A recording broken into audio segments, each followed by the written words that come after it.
Oke,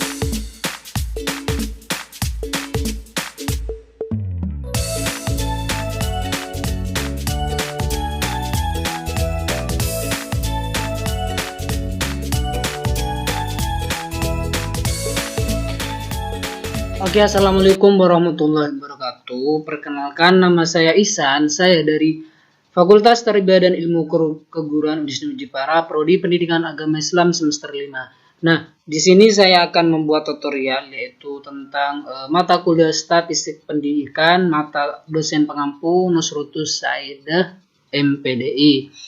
Jadi tugas ini dibuat untuk memenuhi mata kuliah Statistik UAS Statistik. Nah, langsung ke tutorialnya. Di sini terdapat dua soal, yaitu soal nomor 1 dan soal nomor 2. Yang soal nomor 1 yaitu tentang uji tes, yang kedua yaitu analisis regresi linear. Ini soal wajib. Nah, kemudian saya ke soal yang pertama. Di sini terdapat 3 soal, yaitu terdapat soal A, B, dan C. Nah, soalnya yaitu kita disuruh untuk ujilah soal berikut dengan menganalisis uji tes dengan memilih salah satu dari ketiga ini. Jadi saya di sini memilih yang C. Karena di sini saya ingin memilih yang C, yaitu perintahnya yaitu seorang guru menerapkan media pembelajaran baru, dilakukan uji coba pada 15 mahasiswa. Data prestasi sebagai berikut. Jadi datanya ini ya, datanya ini. Kemudian selanjutnya yaitu buktikan apakah media pembelajaran yang baru dapat meningkatkan prestasi belajar mahasiswa jika media lama menghasilkan prestasi hasil belajar rata-rata kelas semester sebesar 70. Jadi di sini ingin membuktikan apakah pembelajaran baru itu terdapat peningkatan karena kan di pembelajaran yang lama itu rata-ratanya itu 70 nilainya seperti itu. Nah, langsung saja kita ke tutorialnya. Langkah yang pertama kita copy data terlebih dahulu. Kita copy ke CTRL-C, kemudian kita ke Excel terlebih dahulu. Di sini saya sudah memindahkan ke Excel, tinggal mengopinya. Kemudian kita buka SPSS-nya. Kemudian ke SPSS, di sini saya sudah menempelkan juga data yang tadi. Jangan lupa kita tempelkan di sini di data view. Kita tempelnya yang tadi data yang soal yang C itu kita tempelkan di data view, bukan di variable view. Nah, langkah selanjutnya kemudian kita ke variable view. Nah, name ini kita ubah sebagai prestasi. Prestasi tadi udah dicoba ya. Name ini kita ubah ke prestasi, kemudian desimalnya kita nolkan sampai 0. Ini desimal harus 0 ya, desimal harus 0. Kemudian kita kembali ke data view. Nah, jika sudah seperti ini, kemudian kita ke analyze, kemudian kita kompremin, kemudian kita ke on sample test. Ini ya, on sample test. Nah, karena saya tadi udah mencobanya, ini pindahkan dulu. Nah, prestasi yang saya pindahkan ke sini, ini pindahkan ke sini ya. Ini prestasi pindahkan ke tes variabel atau ke S. Kemudian kita option. Nah, ini kita harus samakan dulu di sini. Di sini karena saya di sini sudah sama, kita langsung ke continue. Nah, kemudian kita oke. Nah, terdapat di sini terdapat 2 tabel, yaitu tabel pertama yaitu tabel one simple statistik, yang kedua one sample test. Nah, langsung kita membacanya. Nah, hasil di sini terdapat 2 tabel. Tabel yang pertama yaitu menunjukkan N-nya 15, ini N ini, kemudian mean-nya 72, kemudian standard deviation itu 7,37. Nah, berarti mean di sini terdapat peningkatan. Berarti pelajaran baru di sini terdapat peningkatan. Di sini kan 72, di sini kan di soal itu Jika media lama menghasilkan prestasi hasil belajar rata-ratanya sebesar 70. Berarti pembelajaran baru di sini terdapat peningkatan yaitu 72. Kemudian kita selanjutnya yaitu ke one sample test, yaitu kita uji hipotesis. Yang tabel yang nomor 2 kita akan menguji hipotesis, yaitu ini ya, di soal buktikan apakah media pembelajaran yang baru meningkatkan prestasi belajar mahasiswa. Jadi di sini kita akan membuktikan apakah pembelajaran baru itu terdapat peningkatan atau malah pembelajaran baru sama dengan pembelajaran lama. Kita buktikan di sini. Langsung kita ke menguji hipotesis ke one sample test, yaitu yang kita gunakan di sini T. Ini yang T yang akan kita baca, terus di F, terus sheet 1 toilet, terus main-nya 72, lower sekian, dan ini sekian gitu. Nah, yang kita baca itu 3 ini, yaitu T dan DF dan sheet 2 toilet.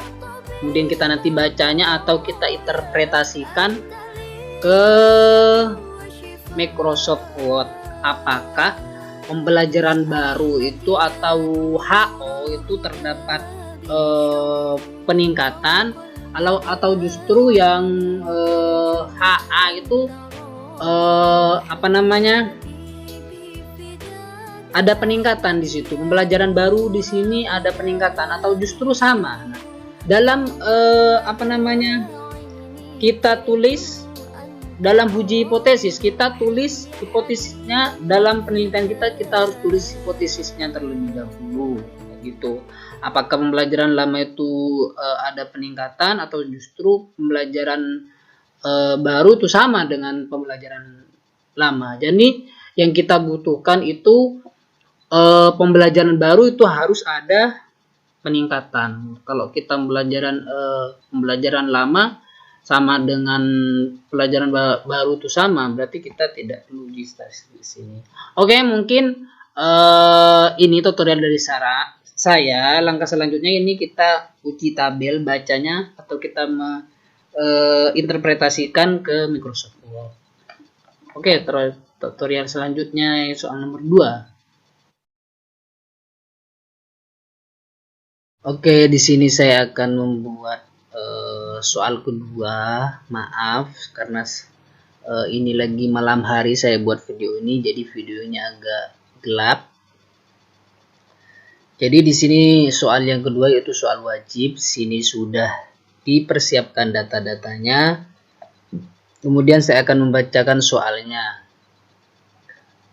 Yang pertama yang A yaitu ujilah persyaratan data di atas untuk memenuhi analisis regresi yang mencakup linearitas, multikolonialitas, homozodisitas, terus autokorelasi. Nah, langkah selanjutnya kita copy data-data ini ke SPSS.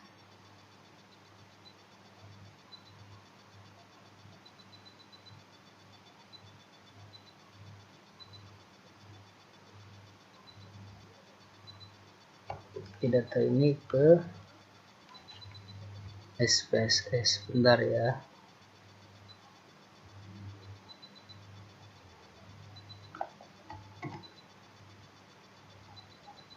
Kita pastinya di data view di sini. Di data view kita pastikan. Nah, kemudian kita ke variable view. Yang pertama ini kita namakan frekuensi.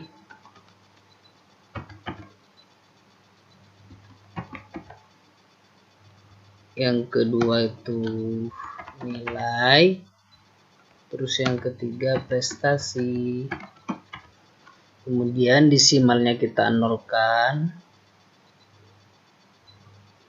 Nah, Kemudian kita kembali ke data view, kemudian kita ke analyze, kemudian kita ke regression, terus ke linear. Kemudian prestasi kita pindahkan ke independen, dan frekuensi dan nilai kita pindahkan ke independen.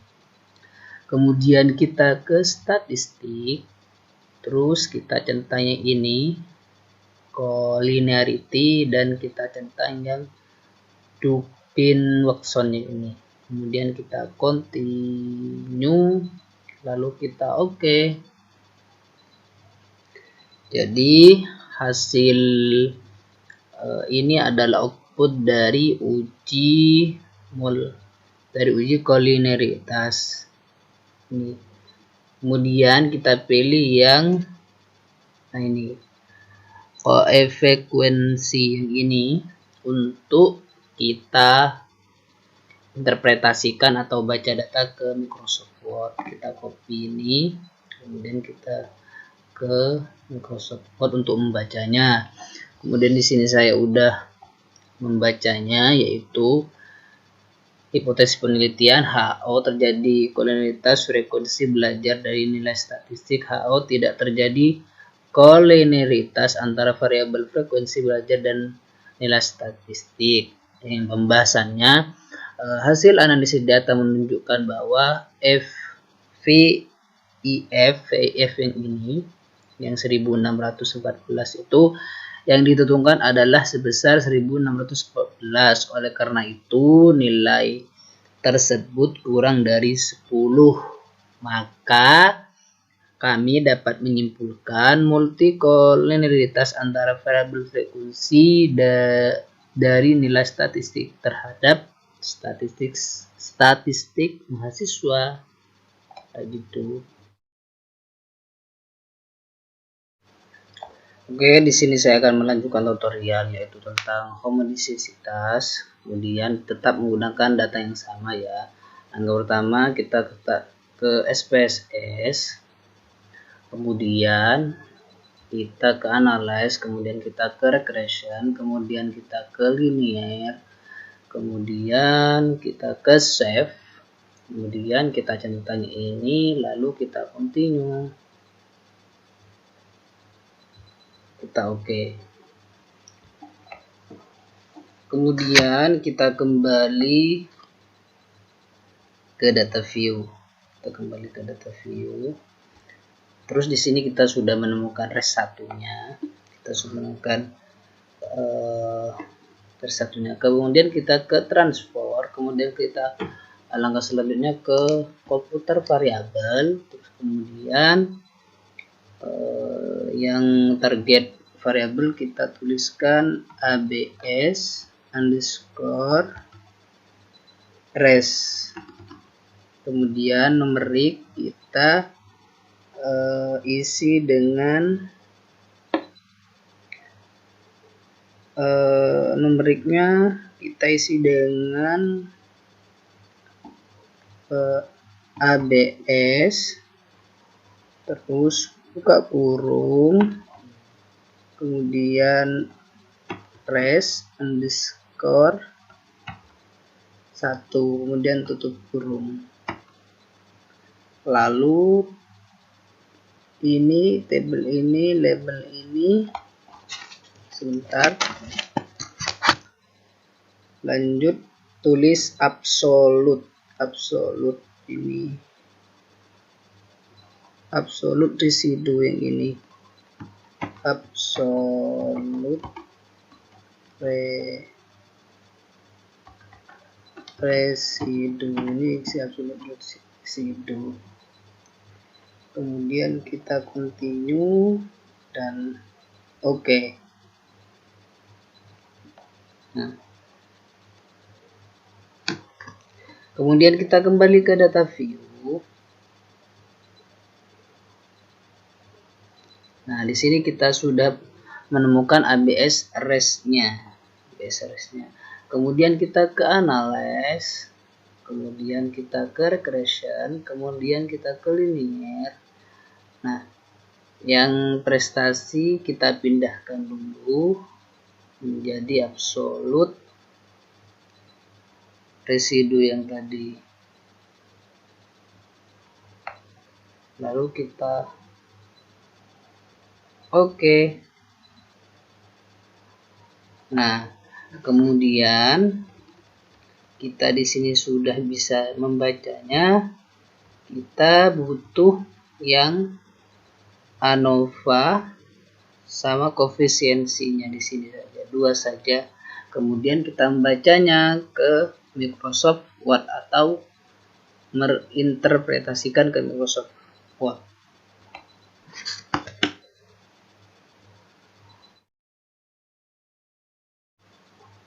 Oke, tutorial selanjutnya kita akan membuat autokorelasi. Langkah yang pertama kita ke SPSS, kemudian kita ke output, kemudian kita copy ini, copy untuk diinterpretasikan ke Microsoft Word, dan kita buka Microsoft Word-nya. Nah, di sini saya sudah membacanya di sini. Jadi kriteria pengujian itu jika nilai BINWORKSHOP terletak antara 2 dan 4, 2 dan 4 ini untuk taraf signifikan itu 5%, maka tidak terjadi autokorelasi, dan begitu sebaliknya jika ada nilai BINWORKSHOP tidak terletak di antara 2 dan 4, maka terjadi autokorelasi tidak dapat ditentukan. Nah, pembahasannya yaitu berdasarkan hasil analisis di atas menunjukkan bahwa nilai BINWORKSHOP yang ditentukan adalah sebesar 2. Ini BINWORKSHOP-nya sebesar 2404. Jika jadi dapat disimpulkan bahwa nilai BINWORKSHOP terletak di antara 2 dan 4 untuk taraf signifikan itu 5%, maka tidak terjadi autokorelasi untuk pembahasan regresi variabel prestasi statistik. Maka siswa atas frekuensi belajar dan nilai statistik, kayak gitu. Mungkin ini dari uji autokorelasi. Lanjut ke tutorial selanjutnya.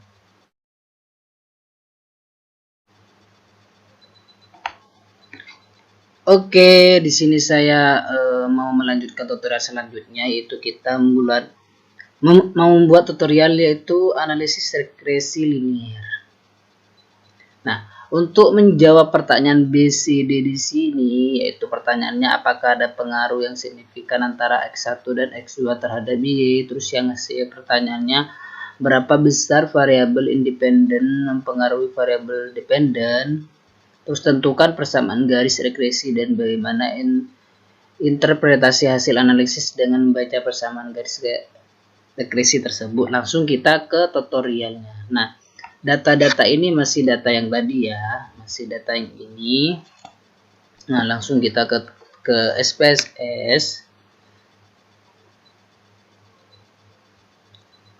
Kemudian langkah selanjutnya kita ke analyze, kemudian kita ke regression, kemudian ke linear. Nah, tadi kan ini kan di sini, tapi saya tadi udah mencobanya. Kemudian ini pindah ke sini. Terus kemudian kita ke statistik, kemudian kita centang yang ini continue confidence interval, ini kita centang, sama descriptive juga kita centang. Kemudian kita continue, kemudian kita ke plots, kita dependent pindahkan ke sini, pindahkan ke sini, kemudian yang series kedua kita pindahkan ke sini. Kemudian kita ini centang semua, kemudian continue, lalu oke. Nah, sini kayak itu tadi. Dari sini kita akan mendapatkan interpretasi data dalam menggunakan Microsoft Word. Langkah selanjutnya kita akan menginterpretasikan datanya.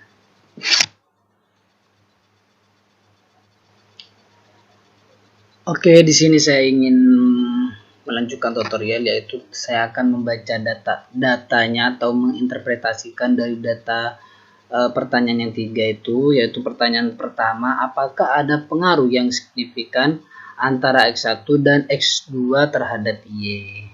Jadi data yang kita ambil adalah output dari correlation adalah hasil dari interpretasi dapat disimpulkan dari analisis di atas, dapat disimpulkan bahwa ada pengaruh yang sangat signifikan antara frekuensi belajar atau X1 dan nilai statistik atau X2 terhadap prestasi statistik atau Y.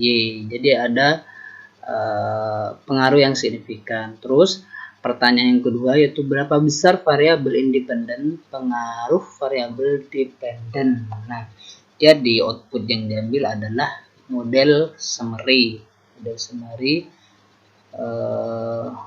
R sekutnya itu 7,96 pembahasannya, yaitu mengandung pengertian bahwa pengaruh variabel bebas independen terhadap perubahan variabel independen adalah 7,96%, sedangkan Debye-Watsonnya adalah 204 dipengaruhi oleh variabel lain. Terus kemudian K-ANOVA mengandung pembahasan, yaitu besarnya F hitung itu 23,411 dilihat dari nilai signifikan atau 0,02 atau 0,05. Dengan demikian HO ditolak, maka nilai variabel bebas dapat menjelaskan nilai terkait. Maka kesimpulan variabel independen sangat berpengaruh pada variabel independen kayak gitu. Nah, yang terakhir yaitu pertanyaannya, tentukan persamaan garis regresi dan bagaimana interpretasi hasil analisis dengan membaca persamaan garis regresi tersebut. Nah, jadi yang diambil koefisiennya, kemudian di sini interpretasinya datanya itu yang ini. Itu 3,029, frekuensinya yaitu 2,62, terus nilainya 0,15, sehingga persamaan regresi dapat ditulis sebagai berikut, yaitu Y sama dengan 3,092 plus 262 atau X1 plus 0,015 atau X2. Mungkin tutorial kali ini cukup sekian dan terima kasih.